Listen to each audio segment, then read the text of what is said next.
Bonjour à tous, aujourd'hui nous allons parler des sorties de corps inconscientes durant notre sommeil. Tout de suite, la première question. Il est dit en ésotérisme que nous faisons des sorties de corps durant notre sommeil. Que dit la psy-éso à ce sujet? Est-elle en accord avec ce point de vue? Oui, tout à fait. Nous faisons bien des sorties de corps durant notre sommeil, donc qui sont dites sorties de corps inconscientes. Tout le monde sort de son corps toutes les nuits, pas nécessairement toute la nuit, mais toutes les nuits, tout le monde sort de son corps, peu ou prou, plus ou moins longtemps, plus ou moins complètement, parce qu'on peut aussi se décaler légèrement. Et oui, la psy-éso dit que nous sortons tous les soirs.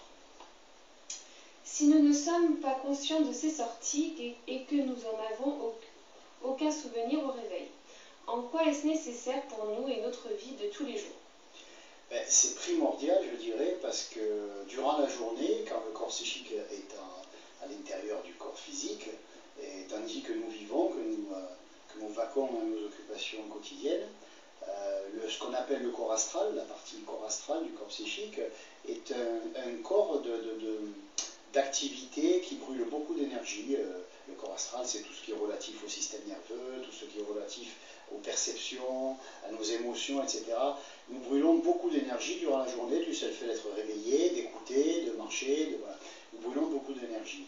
Et donc cette énergie qui est brûlée par le corps astral, par l'ensemble de nos fonctions, on va dire, organiques, nerveuses, etc., puise dans le corps vital. Et à la fin d'une journée, on va dire que le corps vital, qui fait lui-même aussi partie du corps psychique, le corps vital étant vidé, on va dire presque épuisé, donc nous avons besoin de nous recharger. Le fait de manger et de boire, bon, c'est bien pour nous, on va dire pour la partie purement physiologique du corps, pour la polarité négative du corps, la nourriture et les boissons, mais pour la partie positive, purement énergétique, il faut absolument que nous nous rechargions durant la nuit.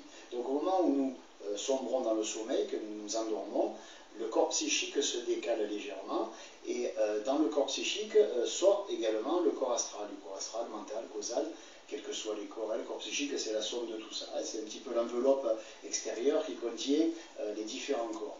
Donc le corps psychique se décale, donc le corps astral aussi, et comme le corps astral est décalé du corps physique, toutes les activités nerveuses diminuent, elles ne s'arrêtent pas mais elles diminuent largement, et le corps vital peut se recharger. Alors comment il se recharge, le corps vital qui reste avec le corps physique? Par l'effet de cerf-volant, je dirais. C'est un petit peu comme quelqu'un qui s'amuserait un jour d'orage de faire voler un cerf-volant avec un câble en acier et une structure métallique. Bon, il risque de se prendre la foudre parce que le cerf-volant ferait l'effet de paratonnerre et on prendrait l'électricité. De la même façon, durant la nuit, quand le corps astral est décalé, qui est avec le corps psychique, et que le corps vital se retrouve seul, le corps psychique à l'extérieur et le corps physique sont reliés par la corde d'argent, ce que nous appelons.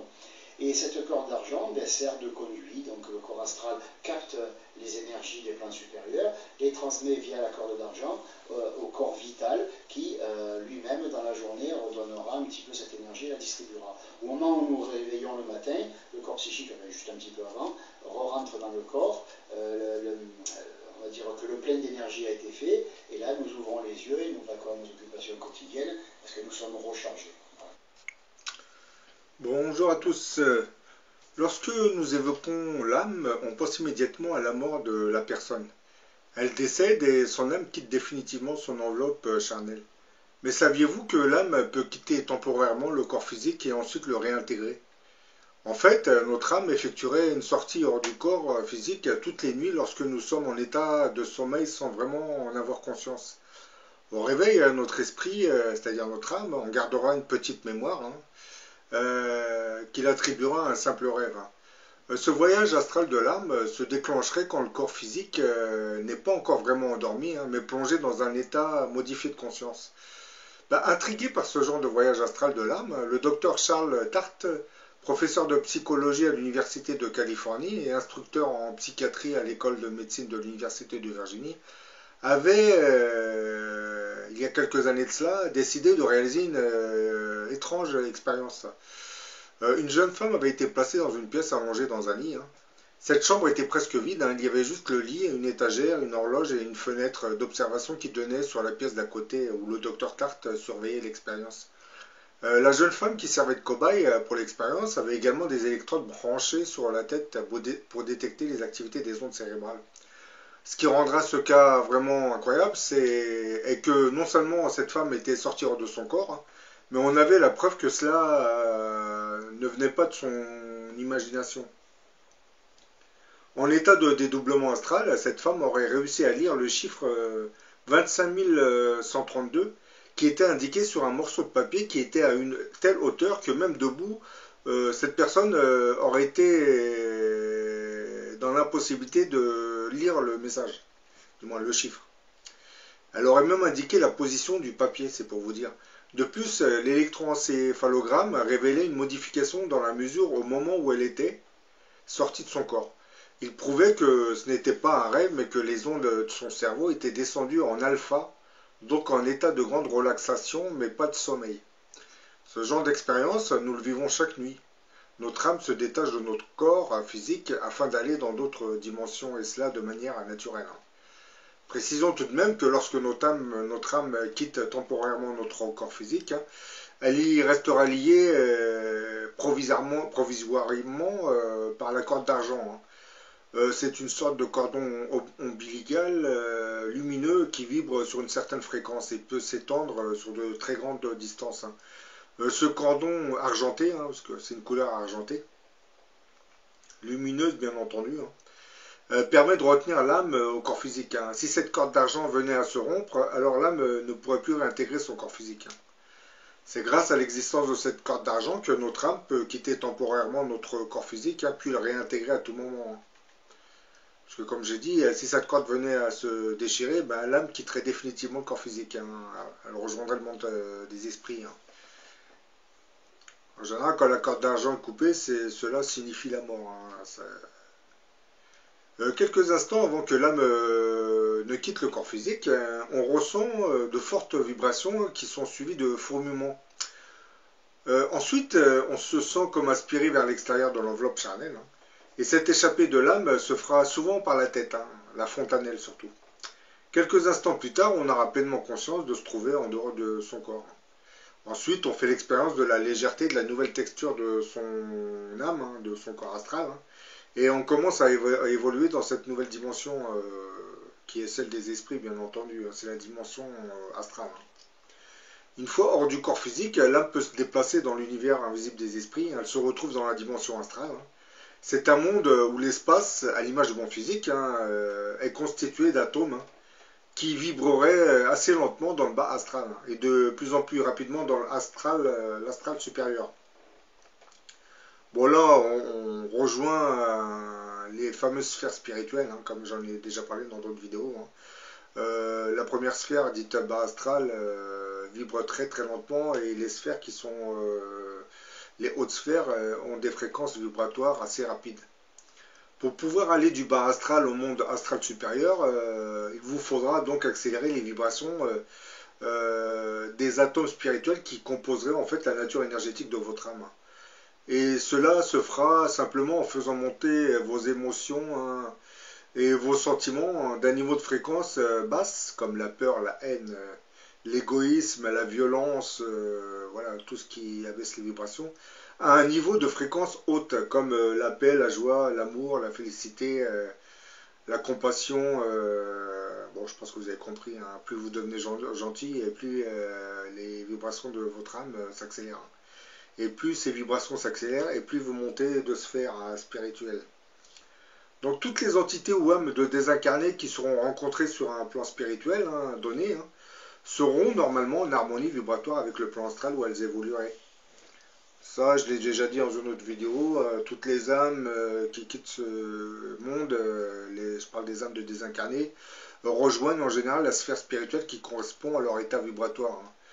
C'est ainsi que tous les grands criminels, vous les retrouvez dans le bas astral, puisque comme leur âme est animée par de la haine, de la violence, ces sentiments haineux ralentissent les vibrations de leur âme. Donc ils vont rejoindre la sphère spirituelle qui correspond à cet état vibratoire. Par contre, pour toutes les autres personnes, les âmes de désincarnés, qui étaient animées d'une bonne âme, une bonne volonté, hein, qui était gentil, pas trop méchant, pas trop vilain, pas trop égoïste, hein.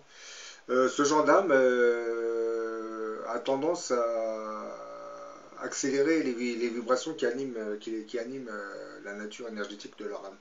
Donc ces gens auront tendance à monter plus facilement de sphère. Bien entendu, lorsque quelqu'un décède, son âme ne va pas monter directement à la septième sphère spirituelle, hein. En général, les âmes qui ne sont pas trop mauvaises ont tendance à rejoindre la deuxième sphère. C'est pour cette raison que les gens, lorsqu'ils font des NDE, ils franchissent le tunnel les conduit vers la deuxième sphère spirituelle. Et comme je l'ai dit, les bâtiments qui permettent aux âmes de se réincarner se trouvent positionnés dans cette deuxième sphère spirituelle. Bah, le plan astral supérieur, lui, est le lieu habituel des âmes qui se sont progressivement détachées, détachées de leur attache matérielle, hein. Toutes les âmes qui approchent les hautes sphères spirituelles se sont en fait débarrassées de cette violence qui ralentit toujours qui ralentit la vibration de leur âme, hein. Et ce qui les fait descendre dans le bas astral en général, hein. Donc ces âmes qui montent vers les hautes sphères se sont débarrassées de tous ces sentiments haineux qui animaient leur âme. Ils se sont un peu purifiés. Et on peut dire qu'il n'y a pas vraiment de fracture nette entre le monde physique et le monde invisible des âmes, hein. C'est-à-dire que nous avons toujours la possibilité de prendre conscience de ce plan avec le sens du corps astral. Le corps astral, c'est bien, je parle bien entendu de l'âme, hein. De rencontrer et communiquer avec des personnes diverses, hein. Quand je parle de personnes diverses, ce sont des âmes de désincarnés que vous avez connues sur Terre, hein, qui étaient bien vivantes, hein. Et là, vous les retrouvez, mais bon, c'est les âmes que vous retrouvez, c'est pas le corps physique, hein. Vous avez bien compris, hein. Et dans ce monde astral, on peut créer des objets, des structures solides et habitables tout en se déplaçant, hein. Seulement, comme les atomes de ce plan sont moins denses et plus rapides, la matière est beaucoup plus sensible à notre volonté et à nos désirs, hein. Il y a beaucoup moins d'inertie que sur Terre, hein, pour pouvoir créer et pour pouvoir modifier ce qui avait été créé, hein. Bah, les déplacements dans ce monde astral sont donc beaucoup plus rapides et peuvent l'être à la vitesse de la pensée. Par exemple, vous pensez, si vous êtes dans l'autre dimension, la dimension des esprits, vous pensez à la ville de New York, vous vous retrouvez immédiatement dans cette ville. Vous voyagez à la vitesse de la pensée. Bah, la sensation d'espace est très différente, hein. Il existe un sentiment de liberté que nous n'avons pas dans notre corps physique, hein, lorsque nous intégrons cette autre dimension des esprits, hein.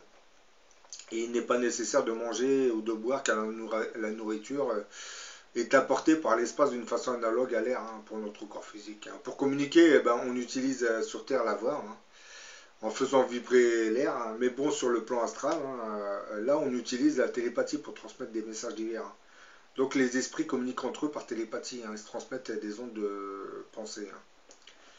Et à la fin du voyage astral, aussi notre corps physique est sollicité par des stimuli extérieurs, hein, qui peuvent être visuels, auditifs, hein. Par exemple, si vous êtes en état de dédoublement astral et vous avez, je sais pas, la sonnerie qui sonne chez vous ou le téléphone, ça va vous réveiller, votre corps astral, c'est votre âme, sera intégré assez rapidement.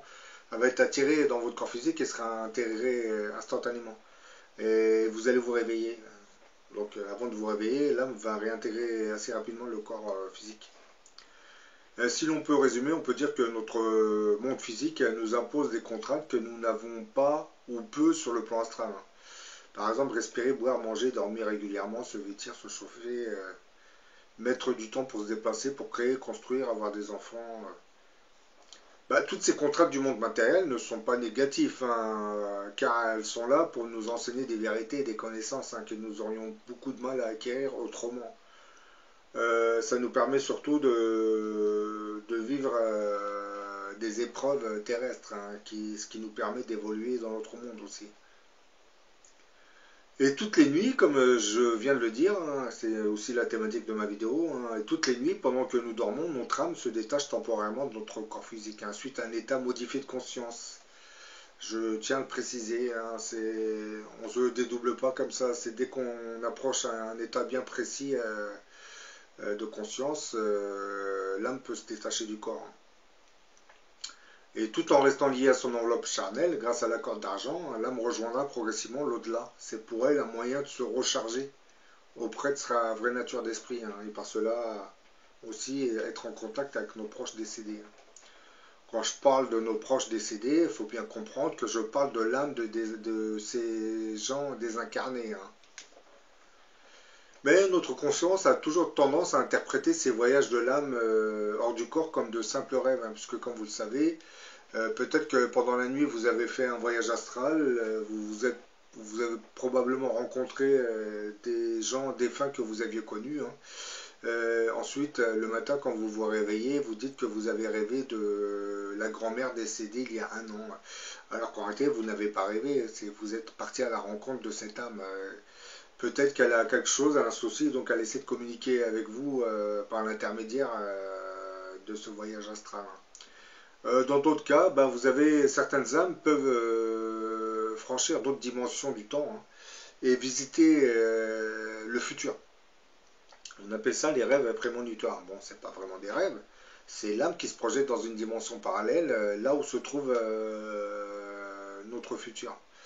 Du moins, le futur que nous avons décidé de créer. Hein. Parce que, comme je l'ai dit dans d'autres vidéos, nos destinées, en fait, ne seraient pas tout à fait écrites par Dieu, non. Si elles sont indirectement écrites par Dieu, je parle surtout des destinées des prophètes et des messies.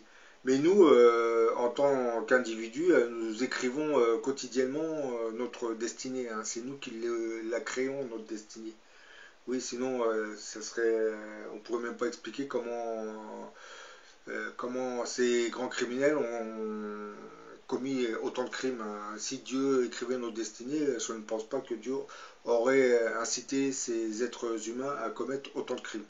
Donc la destinée n'est pas vraiment écrite par Dieu à l'avance. Hein. Par contre, Dieu connaît votre destinée. Donc lorsque vous naissez, il connaît très bien la finalité de votre vie. Hein. Parce que Dieu, c'est le créateur des mondes, il ne faut pas l'oublier. Hein. Il est omnipotent, omniscient. Mais bon, sachez tout de même que Dieu ne voit qu'une destinée que vous avez créée vous-même. Hein. Ne l'oubliez pas. Les seuls logiciels dont j'ai parlé, les seuls logiciels qui intègrent des destinées, c'est celles des prophètes et des messies. Ou de grandes personnalités, bien entendu. Hein. Des grands inventeurs. Pendant ce contact avec l'au-delà, que nous oublions donc pour la plupart du temps, nous pouvons rencontrer notre guide. Hein. Et nos proches qui sont décédés. Hein. Quand je parle des proches, je parle toujours de l'âme de désincarné, bien entendu. Hein. Parce que certains vont croire que c'est une autre dimension, il y a des corps physiques. Non, ce n'est pas des corps physiques. Hein. Lorsque vous rencontrez votre grand-mère ou votre grand-père, ce n'est pas le corps physique de la personne que vous rencontrez. Hein. C'est l'âme de cette personne que vous rencontrez, elle communique avec vous. Donc, puis je l'ai dit dans d'autres vidéos, quelquefois, lorsque votre grand-père vous a quitté ce monde, vous vous retrouvez devant, j'allais dire un jeune homme, parce qu'en réalité, l'âme n'a pas d'âge. Quand vous allez dans notre monde, vous pouvez voir des enfants, c'est parce que l'âme a gardé la mémoire de l'enfant lorsqu'il a quitté ce monde.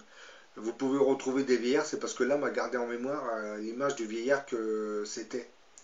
Et lorsque ces âmes, comment dire, subissent un nettoyage de leur mémoire, et ils retrouvent leur apparence. Hein. Les âmes en général ont des apparences qui ont à peu près la trentaine. Hein.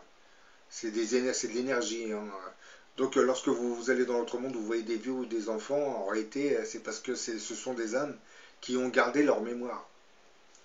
Mais en aucune manière, vous êtes en face d'enfants ou de vieillards. Hein. L'âme n'a pas d'âge. Elle n'a pas d'âge. Si, elle apparaît jeune, l'âme. Mais une âme n'est jamais vieille. Hein. Vous ne verrez jamais une âme qui a 90 ans, 100 ans. Vous ne verrez jamais une âme sous l'apparence d'un enfant. Ce que vous voyez, ce sont des âmes qui ont gardé la mémoire de leur vie, de leur incarnation terrestre.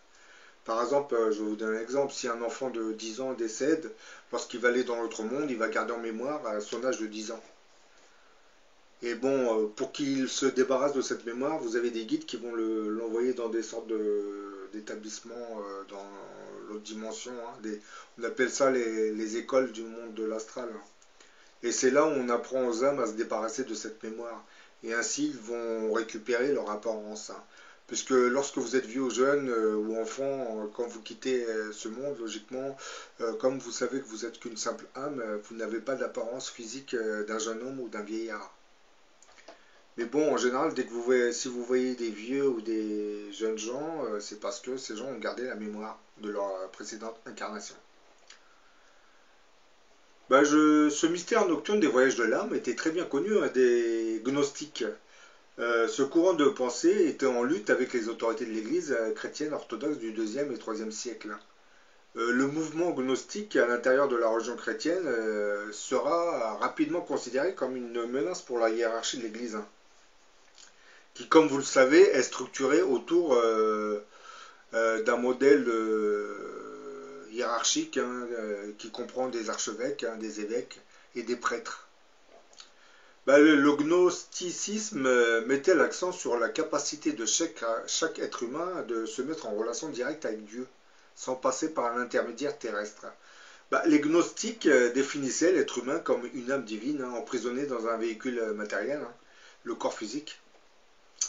Et la connaissance intérieure de soi permettait de trouver Dieu en soi.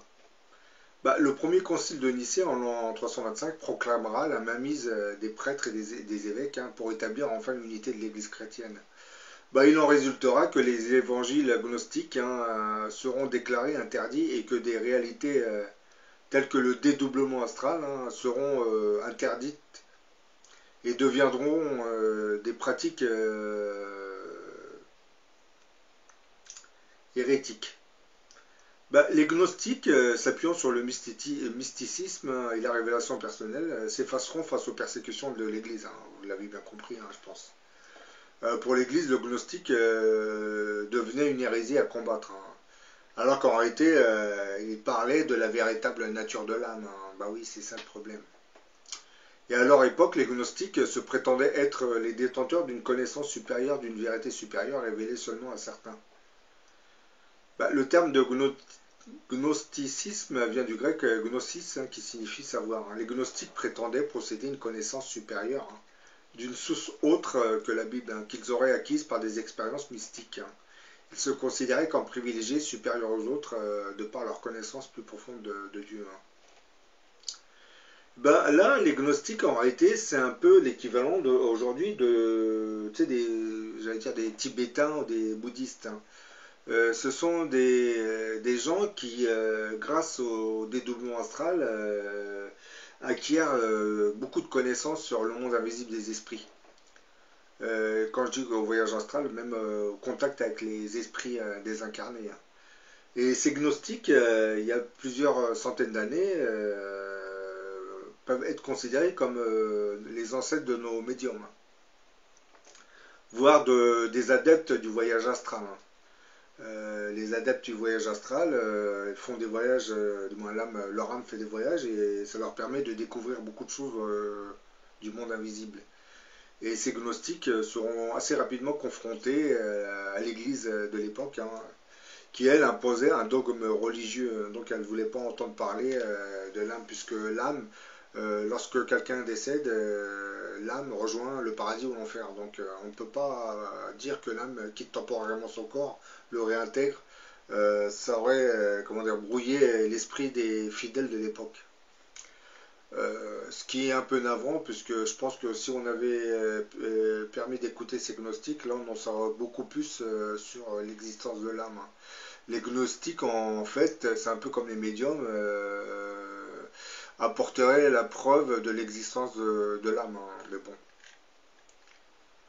L'Église, comme vous le savez, surtout, était sous l'influence des empereurs romains, donc voilà, il fallait vraiment un dogme religieux à la carte, j'allais dire.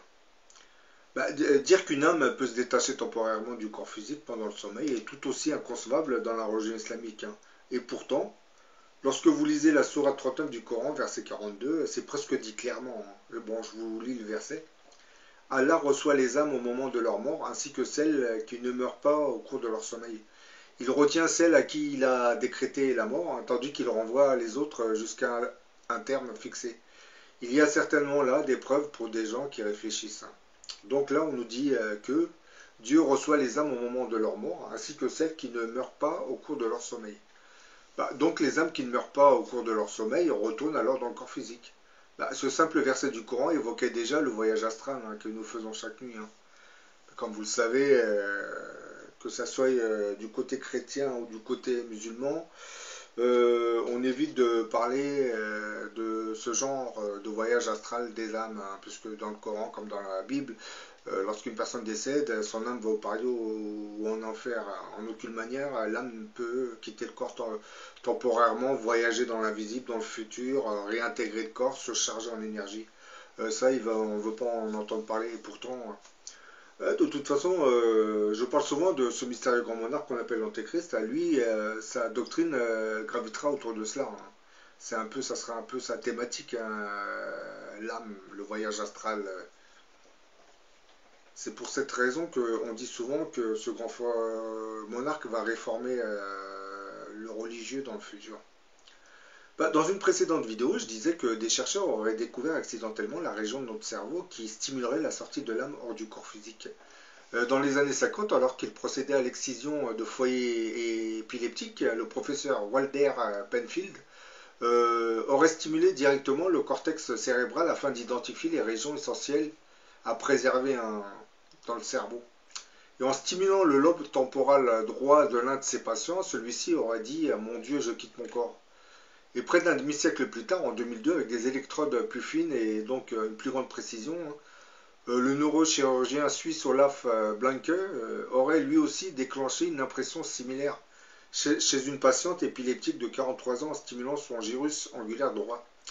Dans le but d'identifier le foyer épileptique à l'origine de ces crises, des électrodes avaient été implantées directement sur son hémisphère cérébral droit. Et lorsque Blank fit passer du courant dans l'électrode située sur son gyrus angulaire droit, la femme eut d'abord l'impression de s'enfoncer dans son lit ou de tomber de haut. Puis après avoir augmenté l'intensité de la stimulation, elle déclara se voir de haut, étendue sur le lit. Le même genre de stimulation avec une électrode implantée sur la région temporopariétale droite du cortex aurait été réalisée par le neurochirurgien belge Dirk de Rieder et son équipe. Et cette étude est encore plus récente puisqu'elle fut publiée en 2007. Elle rapportait que l'électrode avait été implantée sur le cortex d'un patient souffrant d'acouphènes. Les acouphènes, c'est les bourdonnements d'oreilles sans source sonore extérieure. Mais au lieu de soulager ces acouphènes, la stimulation électrique provoquera de manière répétitive chez le patient une expérience qu'il décrira comme une sortie hors de son corps. Le sentiment de décorporation décrit par le patient était toujours le même. Il se sentait environ à un demi-mètre derrière lui sur sa gauche. Là, vous voyez, parce que quand on parle de voyage astral, on ne peut pas ramener de preuves. Le voyage astral, l'âme qui quitte le corps temporairement. Mais là, vous avez carrément la science qui commence à découvrir le voyage astral. On stimule certaines régions du cerveau et ça stimule le dédoublement astral, ça fait sortir l'âme du corps physique. Et pour l'instant, certaines de ces expériences ont été divulguées, mais d'autres sont restées secrètes. Aux États-Unis, on utilise ce genre d'expérience pour mettre des sujets en état de dédoublement astral afin de les orienter dans les sites militaires soviétiques. C'est pour faire de l'espionnage. On se sert de l'âme de l'individu pour aller espionner l'ennemi. Et c'est efficace, ça marche très bien puisque on a appris à ce genre d'âme d'être consciente.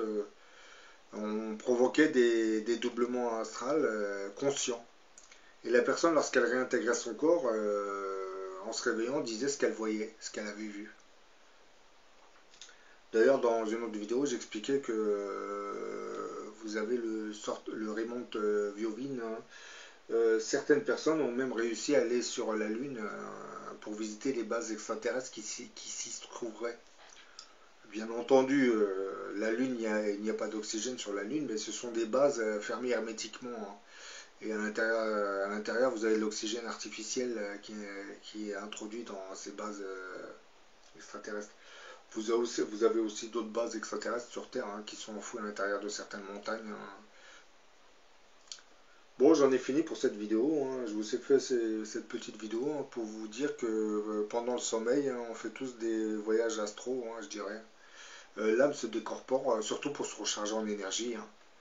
Et bon, quelquefois, lorsque vous êtes préoccupé par quelque chose, ben, votre âme va chercher la solution dans l'invisible. Allez, à la prochaine pour notre vidéo.